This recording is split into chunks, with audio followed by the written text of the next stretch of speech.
Let's now introduce you to Kim Hold, President of Working Solutions. Kim, please introduce yourself and let us know what you're seeing in the industry right now. Hi, my name is Kim Holney. I'm founder and chief executive of Working Solutions out of Dallas, Texas. We've been around for about 24 years, and we are a virtual, on-demand customer care, tech support, and sales organization, meaning that we've been providing on-demand virtual support for as long as we've been in business, for 24 years. So we got this work at home thing down. Thank you so much, Raj, for having me today. I really appreciate the opportunity to kind of share our thoughts and feelings as well as some of our observations. I know you had asked, what are we truly seeing in the industry right now? And I can take this from many different angles.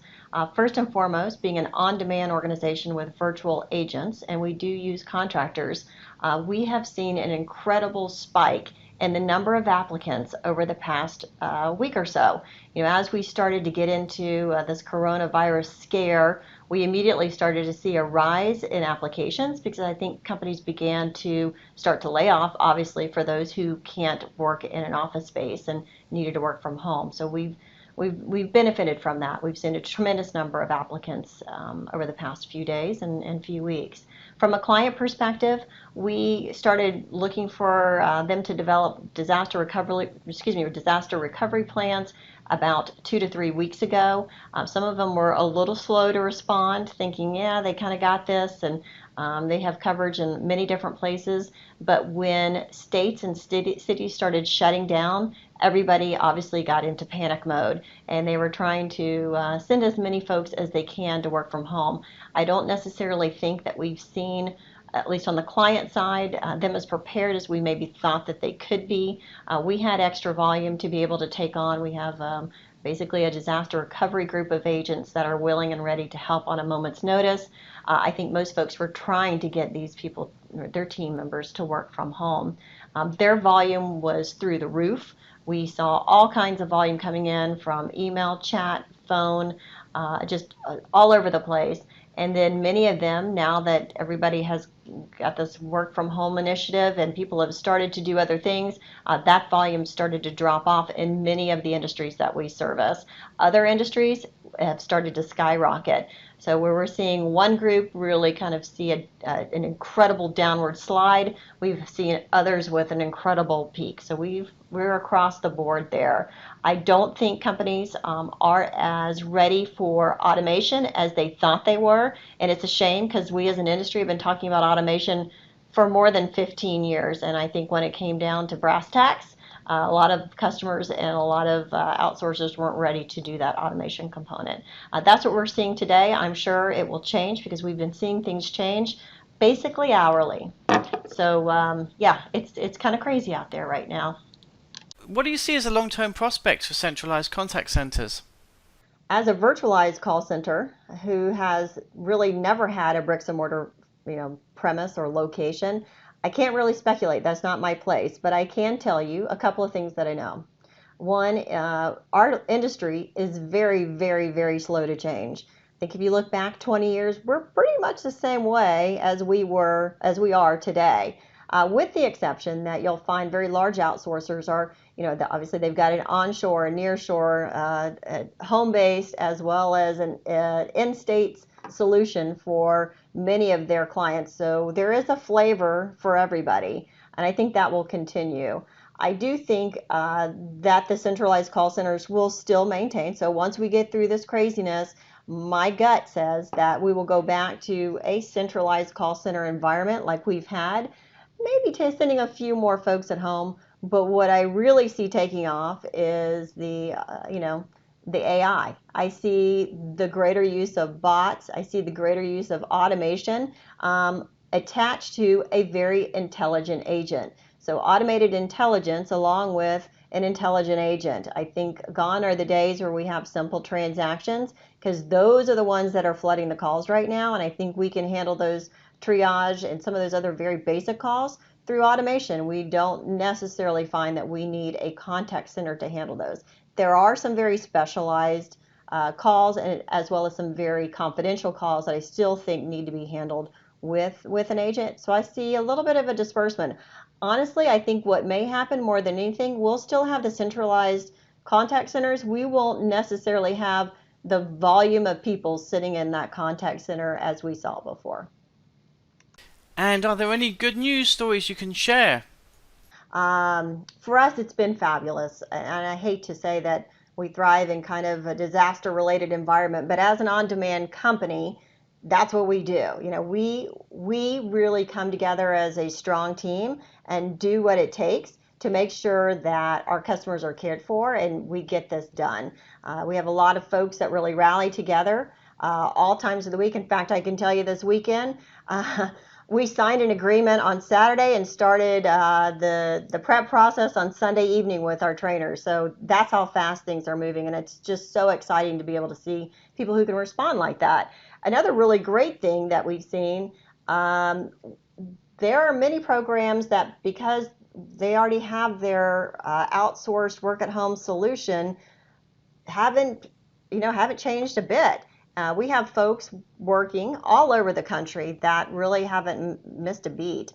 We recently did a survey of some of our community who resides in rural areas where there is no other employment being offered.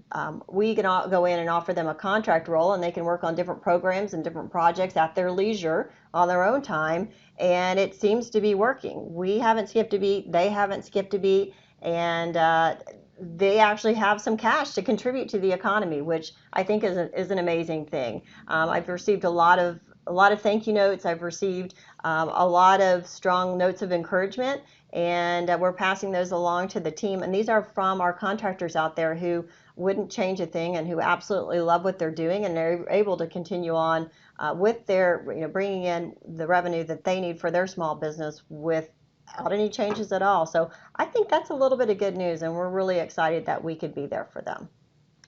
Thank you. Now, a lot of people are keen to know the answer to the next question, and that is, how do you keep home agents motivated?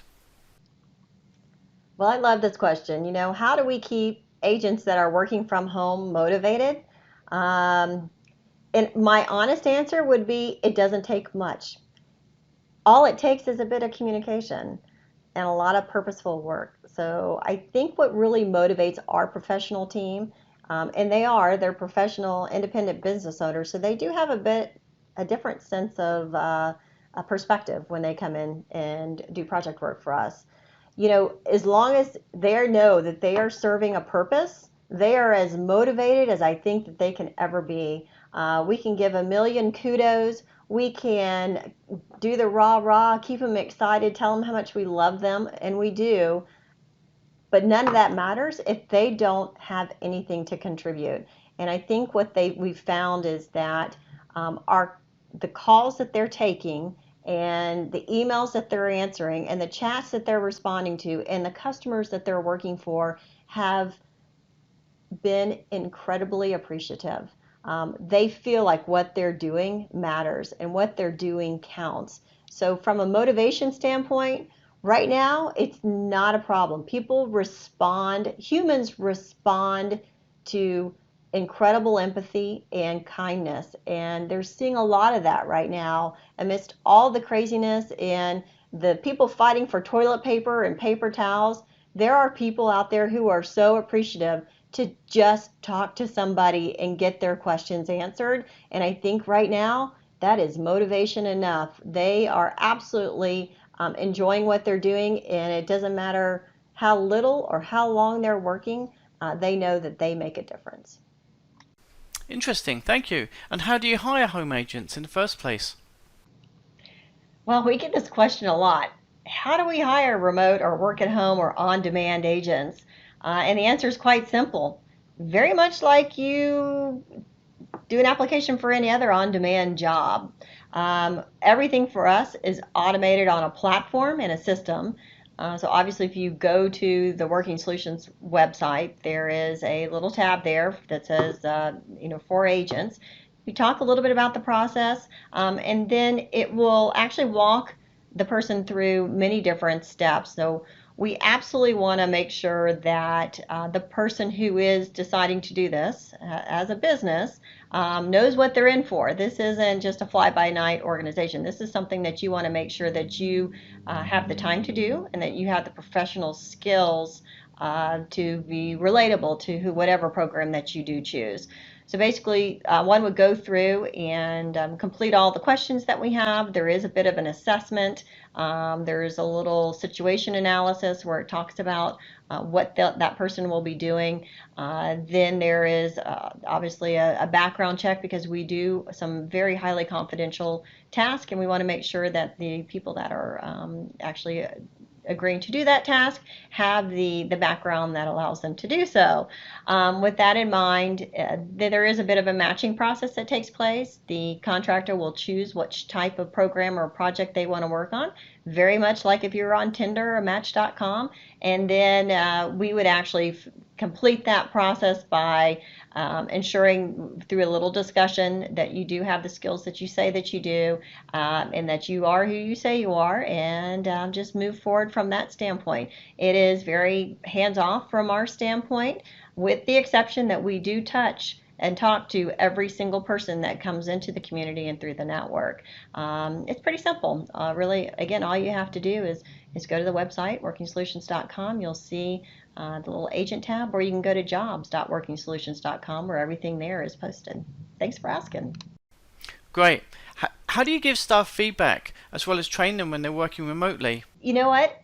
It's easy. It's very easy. We've said for many, many, many years, since 1996, we manage the process and not the people. And by managing the process, it includes allowing folks to hear how they sound, hear how the interaction went, see how the interaction went.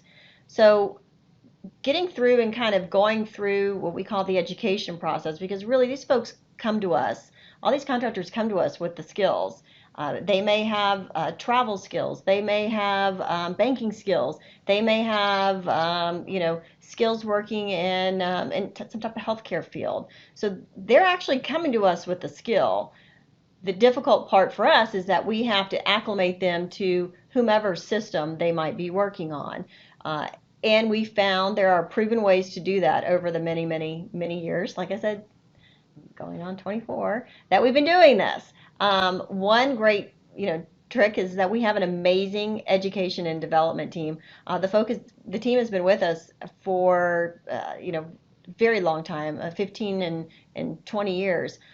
All of them are education majors, so they have been through a formal schooling process to become an educator. They weren't necessarily a team member or an agent who became a trainer. They are educators, so they know all of the tricks of the trade, and they also know the new tricks of the trade.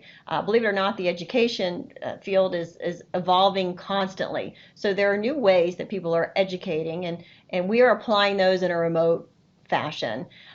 So just like we've seen over the past 2 weeks where everybody has sent their kids home and now you all of a sudden have to do this distance learning. For us, it is not distance learning. There is a methodology that we focus on and that we really require our team members to adhere to as we go through some of these processes. And when I say our team members, it is our management team that is working with the agent community to make sure that they have the knowledge that they need and that they're checking for understanding. I could give you some of the secret sauce, but we don't want to. But we do give feedback. I will tell you that the agent knows all along exactly how they're doing.